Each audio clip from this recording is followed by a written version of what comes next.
આપણે નાના 5 બટેકા લીધા છે। આપણે બટેકા દૂધી અને એનો આપણે નાસ્તો બનાવવાનો છે। હવે આપણે આ દૂધીનો ટુકડો લઈશું। આપણે એની છાલ ઉતારી લેવાની છે। પાણીમાં શેણીએ ને એટલે આપણે કાળું બટેકું ન પડે। આપણે બટેકાને છીણી લીધા છે, તો બટેકાને આપણે સાઈડમાં લઈએ। હવે આપણે દૂધીનું છીણ કરીશું। આપણે એને વાટકામાં લઈ લઈશું। પાણીથી ધોઈ લેવાનું। આપણે એની અંદર પાણી એડ કરી દીધું છે। આપણે હવે લઈશું લીલા મરચાં। લીલા મરચાંને આપણે કટિંગ કરી લેવાના છે। મરચાંનું કટિંગ કરી લીધું છે। હવે આપણે લઈશું ડુંગળી। ડુંગળીને આપણે કોતરા ઉખડી નાખીશું।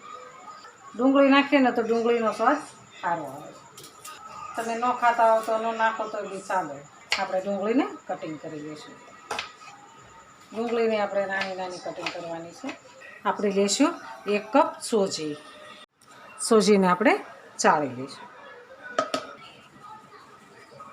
આપણે અડધો કપ લઈશું ચણાનો લોટ। આપણે એને ચાળી લઈશું। ચાળી લઈને તો ગાંગડી ન રહે અને એનું ટેક્સચર સારું આવે છે। આમાં કશું હોય તો નહીં, પણ ચાળવું તો તોય પડે। આપણે લોટને ચાળી તો આપણે બટેકાને કોરા કરી લીધા છે, તો આપણે બટેકાનું છીણ અંદર એડ કરી દઈશું। બહુ મસ્ત આનો નાસ્તો બને છે। એને આપણે પાણી નિતારી લીધું છે। આપણે હવે દૂધી એડ કરીશું। આપણે લીલા મરચાંને કટિંગ કર્યા છે, તો એ અંદર એડ કરીશું। આપણે એની અંદર ડુંગળી નાખીશું। આપણે હવે લઈશું દહીં। દહીં આપણે 2 ચમચા નાખીશું।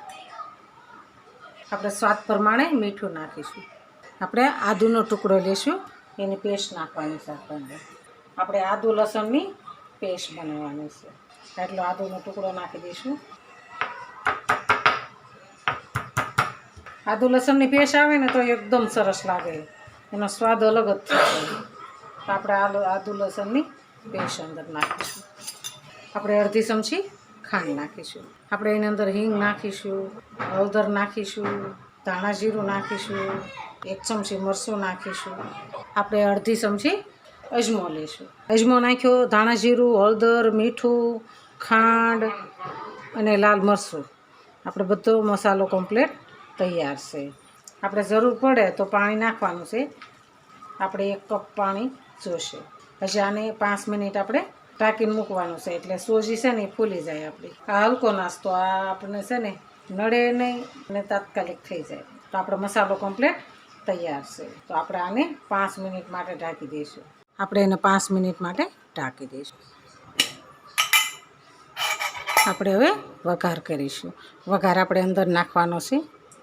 આપણે અડધી ચમચી જીરું નાખીશું। આપણે ગેસને બંધ કરી દઈશું। આપણે એમાં હિંગ નાખીશું।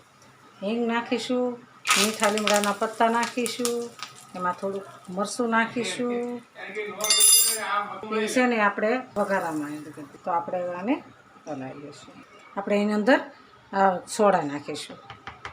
પછી સોડાને આપણે સરસ હલાવી દઈશું। આપણે આના મસાલા ઢોકળા બનાવવાના છે, તો મસાલા ઢોકળા બનાવવા માટે આપણે પેન મૂકવું છે। આપણે બેટર તો તૈયાર થઈ ગયું છે। આપણે પાણીને ગરમ થવા દેવાનું છે, હીટ થવા દેવાનું છે। થઈ જાય એટલી વારમાં આપણે એની ઉપર તેલ લગાવવાનું છે। તેલ લગાડી દઈશું। એની અંદર આપણે આ બેટર મૂકી દઈશું। આપણે આવી રીતના ફેલાઈ દેવાનું છે। આવી રીતના ફેલાઈ દઈશું। આપણે હીટ થઈ ગયું છે કે નહીં? આપણે હીટ થઈ ગયું છે, તો આપણે એની અંદર થાળી મૂકી દઈશું। થાળી મૂકી અને આપણે ઢાંકી દેવાનું છે। 5 મિનિટ માટે રાખવાનું છે। આપણે 5 મિનિટ થઈ ગઈ છે, તો જોઈ લઈશું। આની અંદર સોટે ને તો આપણે નથી સડ્યો, એટલે સડી ગયું છે એકદમ સરસ। તો આપણે હવે ગેસને બંધ કરી દઈશું અને આપણે આને ઉતારી લઈશું। આપણે આને નીચે ઉતારી લઈશું। હવે આપણે વઘાર કરીશું। વઘારમાં આપણે રાઈ નાખીશું। આપણે એમાં હિંગ નાખીશું। એમાં આપણે 2 લીલા મરચાં નાખીશું। હવે આપણે મીઠો લીમડો નાખીશું। આપણે હવે આના નાના નાના પીસ કરી દેવાના।